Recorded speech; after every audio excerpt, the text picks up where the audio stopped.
the decision that eventually resulted in his decision, which was taken on the 14th of February, the court would appreciate that that decision happened unexpected, as it would, on his part.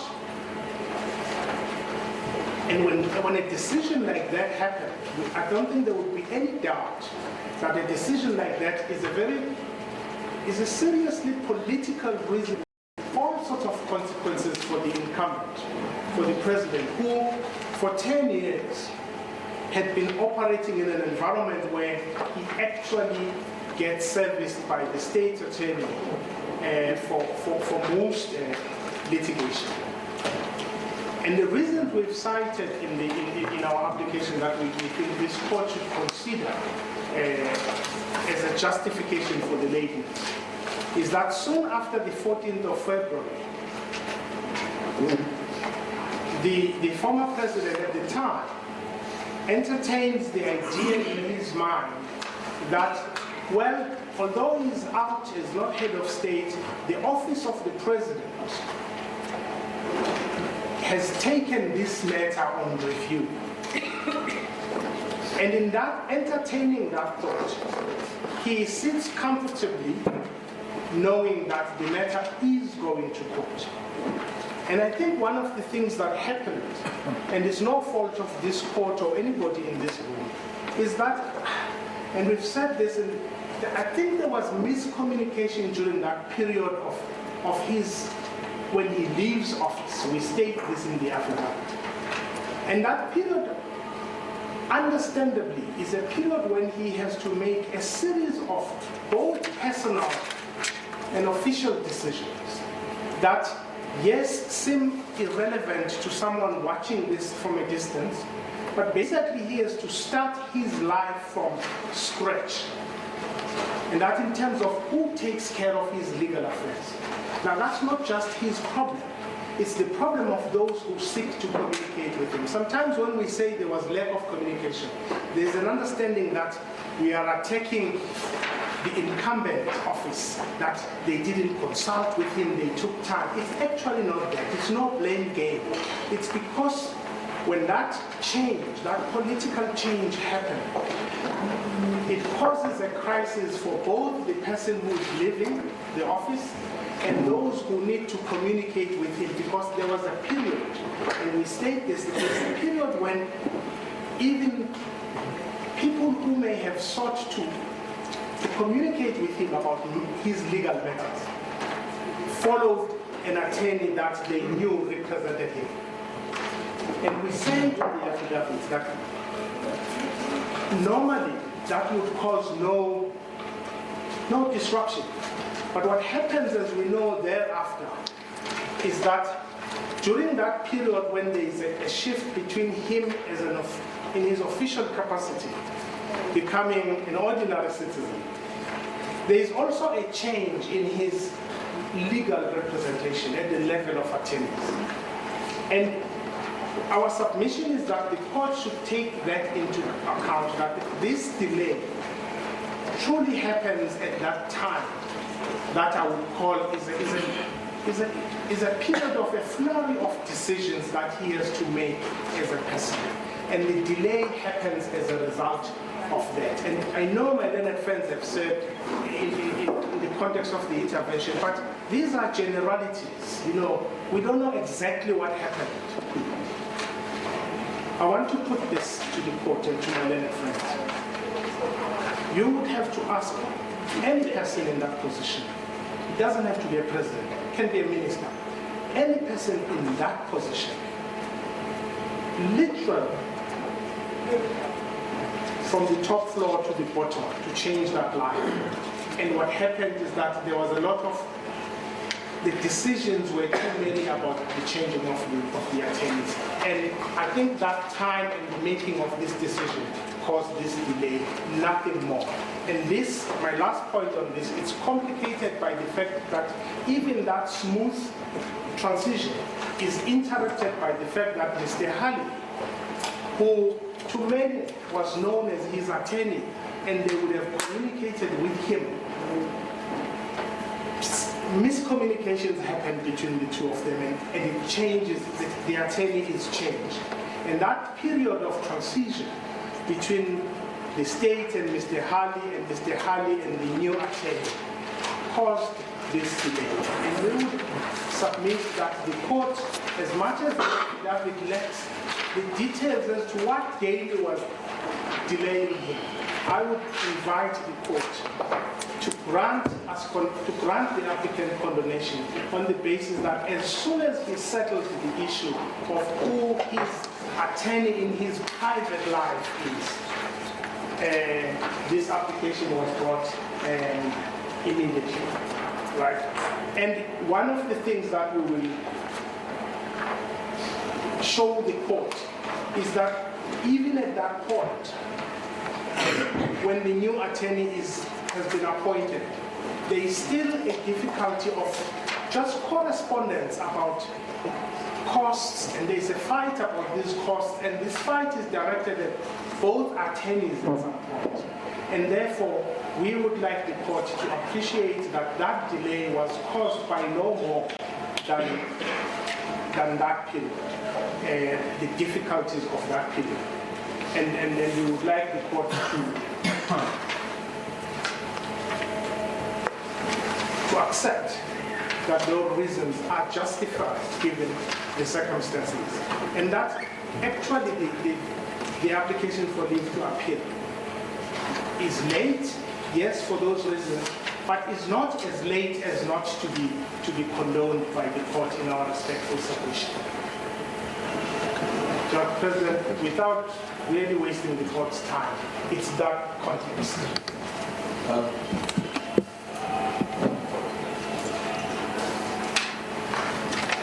You deal with condemnation in your founding affidavit at page 30, paragraph 57 through to the end. Is that the entire basis of your condemnation? Yes. Look, I don't want to easily try to say one could give details. It's just that it's good or it's bad. It's because that period is the period that we would like the court to understand that the application for leave to appeal was also only possible when we've been given leave to intervene. And those decisions were just not easy to make. But those are the reasons for the delay. Yes, it's just a mere 7 pages, 7 paragraphs. Yes. Your condemnation. Those are the reasons for the condemnation. I can say no more than what really occupied him during that period. Thank you, Mrs. Kakane. As I said, we don't want a piecemeal approach. Can we invite you to, or Mr. Masuku, to argue the leave to appeal? What time is it? It's 1:45. That's better. I promise to do as I did in the intervention, because but the issues we want to raise are in our heads. I want to say this before I start, because an application for leave to appeal by its nature is difficult for any advocate, because we have to tell the court it was wrong. Yeah. And that's what I'm about to say.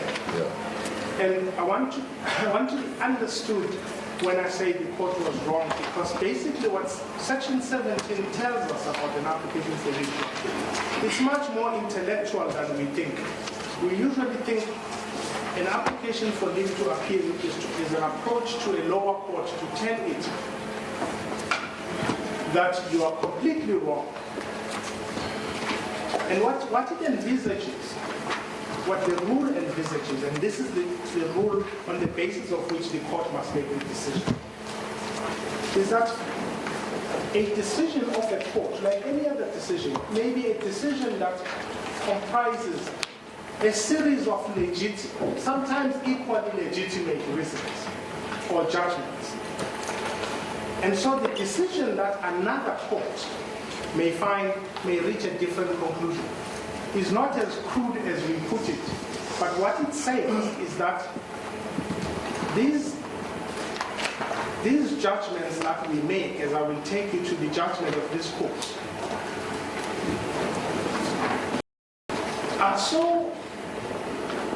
intertwined with other decisions on the same point that can be made. So the principle is this for an application for leave to appeal. And it's been settled better now in the court, but I have a feeling it's the same. The courts are reminding us of the same principle. What exactly is the test? What are the reasons? One, I wish to say to this court that there are prospects of success on this court's building blocks to its conclusion that the former president was reckless.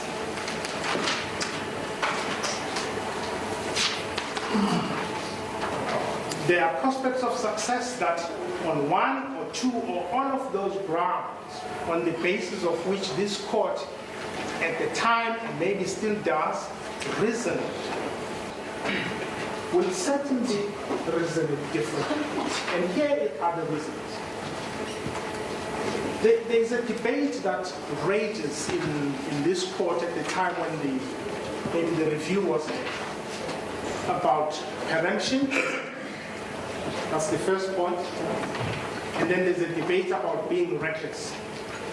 And he is reckless because of what the court tells us in its judgment.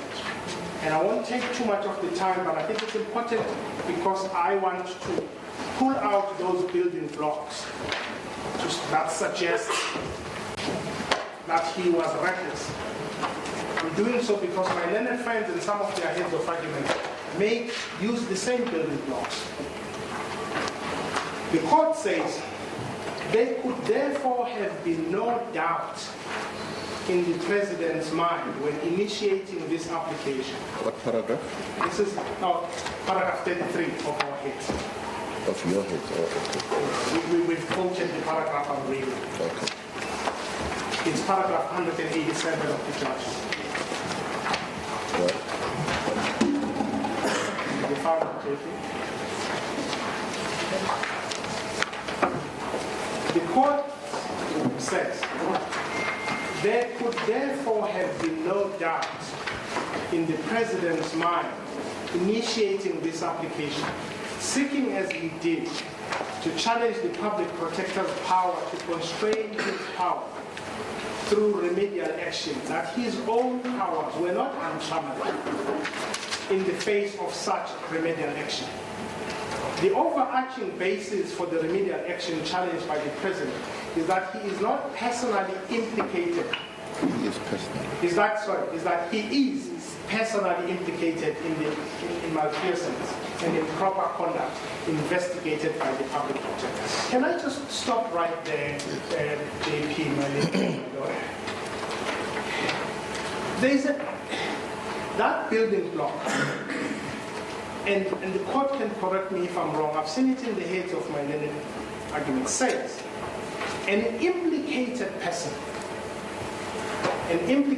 not a guilty person, an implicated person necessarily has no interest in an investigation into the alleged conduct of his. It's not said. But I think the implication that because you are implicated, you are refusing to have an investigation about yourself. You are stonewalling. That building block we would submit itself may not be correct. Because it is quite possible that an implicated person himself or herself has the same interest in clearing his or her name. And therefore the assumption that when you are implicated, you are stonewalling, you are doing, I saw it in the other head, Stalingrad, all of these things, is an assumption that we're beginning to find in the body politic, that when a person is accused, they are guilty and therefore they don't want finality. Now it continues.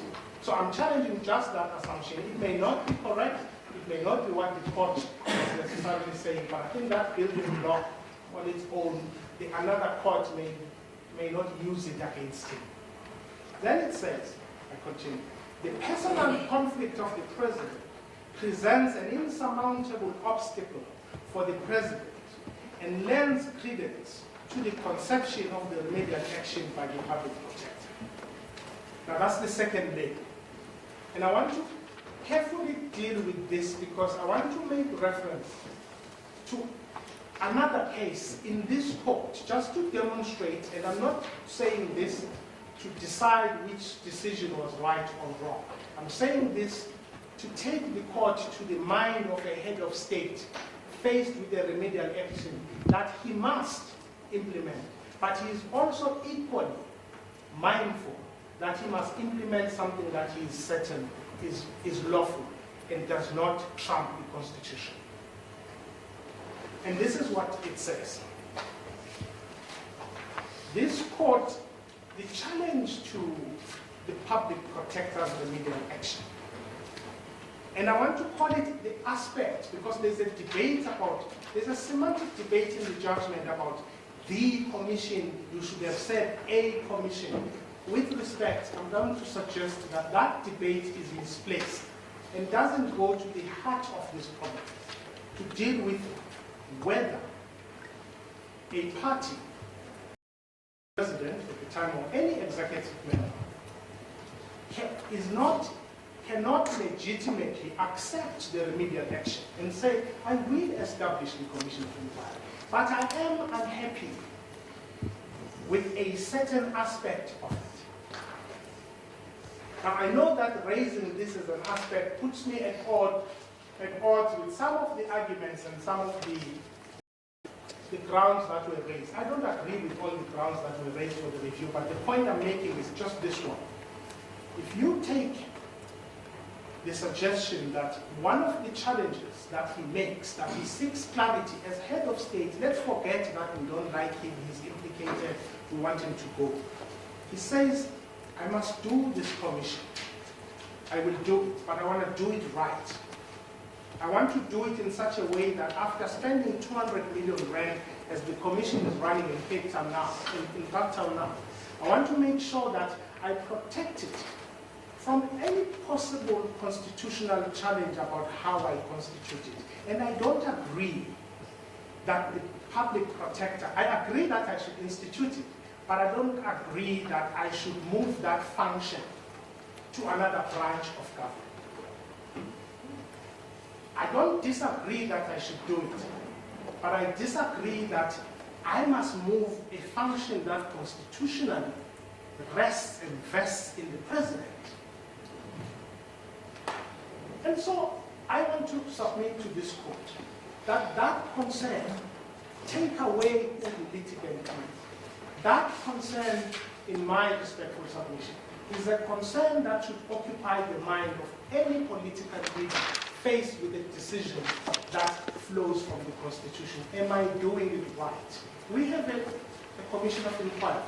I would be bolded to submit that that point has not been resolved, whether it is constitutional as it sits.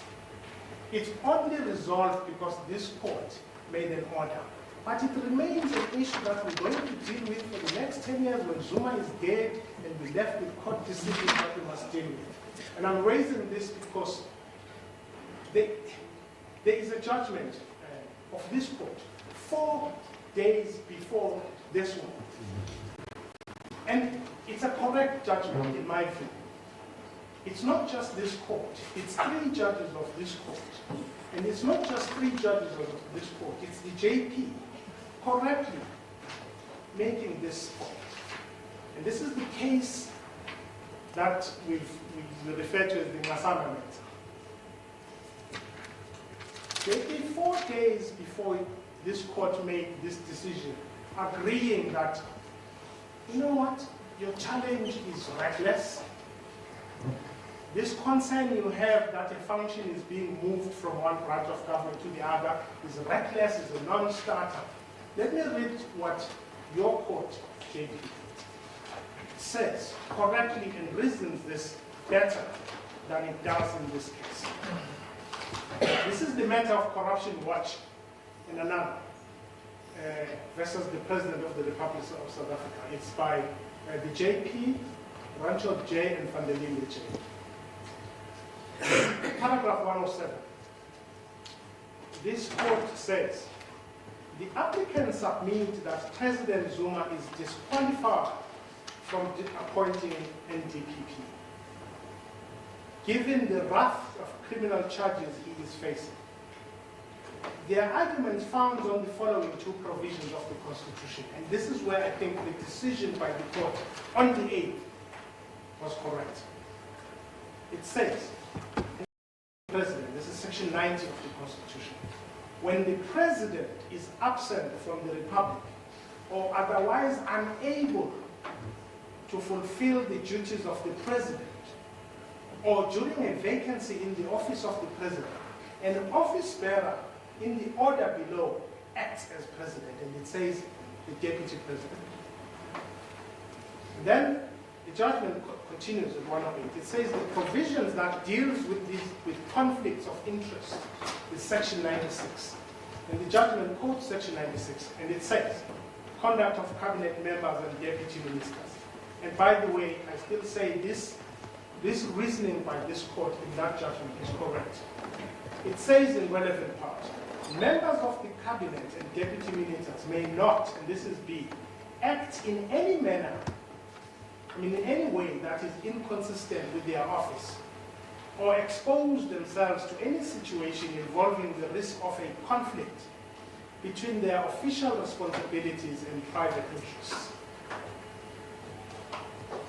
I will leave 103 because it says what we know, because in both judgments, this court acknowledges the conflict, and I don't quibble with the fact that a person may well be, it's not right for the person who's mentioned in those allegations possibly to be the one doing the job. But this court says, correctly, paragraph 113, in this light, means agreeing with what the section said and what the applicants had submitted in that matter. In this light, all section 90 does is to identify the person who must act whenever the president, by virtue of a conflict, is unable. And it is the deputy president who does not get sworn in, correct? She or he simply performs the act which the president himself is unable to perform.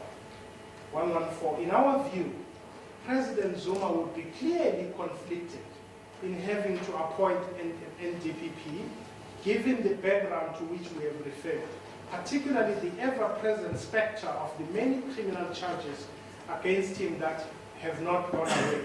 There is no longer any obstacle in the way of the criminal charges proceeding. Close quote. May I suggest that the only reason I'm citing this is to underscore this point. We know now this court battles with, is it correct that the deputy president is the one who must take over when he is conflicted? And then in another judgment, and I'm not passing any judgment on which one is correct, I have my own view, it says, you know what, the public protector is right. You can move this. It doesn't matter that another branch of government is performing the function that the deputy would. All I'm submitting is this. That difficulty, the difficulty of that decision, as I said, is not insignificant for a head of state deciding, should I just implement this remedial action in its totality? Do I face future challenges? Do I waste taxpayers' money with something that may be challenged for constitutionality? What we are dealing with there, if you forget the other grounds, is the mind of a head of state who is legitimately concerned about the possibility of implementing a remedial action where there is an aspect that may not pass constitutional muster. And all I'm submitting is this. I don't even want to get to the point whether he was right, which side is right. I agree with the first decision of the 8th myself, but that's not important. What's important is that whatever you think the right path is between these two paths, The real question is this. Is it illegitimate for a head of state? Is it reckless for a head of state to be anxious about how do I go about this to protect a political decision? Because essentially, it's a political decision. And I want to submit to this court that the fact that those two decisions treat this question the same way, differently, presents us with one possibility. First is that there is a court that may not agree that that consideration by him of saying, let me go to the courts because they are the arbiter of things like this. I'm not a lawyer, I'm not a judge, but the court is the safest place to protect my political decision. I submit, Judge President, my Lord and my Lady, that you've got to look at that with a better view than the suspicious view that he's up to something. It's because it is a difficult decision to make. And therefore, I'm not suggesting to you that Mr. Zuma's grounds of review when you instituted them were right. Personally, I don't agree with one ground that says, no, the public protector is wrong even to suggest the commission of inquiry. I don't personally agree with that ground. But what I'm suggesting is this. When you impose a personal, well, first, when you say he is reckless, you are saying more than he is wrong, he will lose. You are saying what he was doing is a non-starter, and I'm submitting to you that even if he was to lose that review, that consideration in his mind is not a non-starter. Now, from there you will see that in the cases that we deal with, where an issue about what does a president do when there's a remedial action like this. We've quoted in paragraph 37 of our heads of argument what the Constitutional Court has said. Judge President, I see it's 5:41. In your hands about. Yeah, I think if you're starting a new point, it would be better that we adjourn for an hour and come back. I think the comparison you've just made of the two decisions is it would have been helpful for everyone had the Constitutional Court decided that issue, because the President also opposed that which you agree with, the appointment of the Deputy President to do his work when he's around. Well, can I answer that? Yes. Because that goes into the realm which is not what I think let's look at it as an intellectual point. Yes. Purely as an intellectual point. I'm putting it to this court. Forget how personalities have been behaving, because yes. our interest is to check whether we left with a legal system that protects the Constitution regardless of who is acting in what way. Yes. My submission is this. It does not matter. The fact of the matter, it may not be accurate to say a decision to consider this difficult point is reckless. You may tell me that he was wrong and he would have lost. But no litigant, all of these litigants sitting here, some of them are going to lose today. But you cannot punish them for coming to lose. But you can punish them for being reckless. And I'm saying the bar is for this one. You set it higher without the building blocks that are justifiable. Mr. Zuma may have been wrong in all his grounds, and I'm not quibbling with that. I'm not submitting that, and I'm not quibbling with that. But you can never say that a head of state worried about the constitutionality of what he's about to do and what he's about to pour 200 million rand or 500 million rand into, he is reckless in hesitating about is it constitutional and where does he go? I want to go to the courts.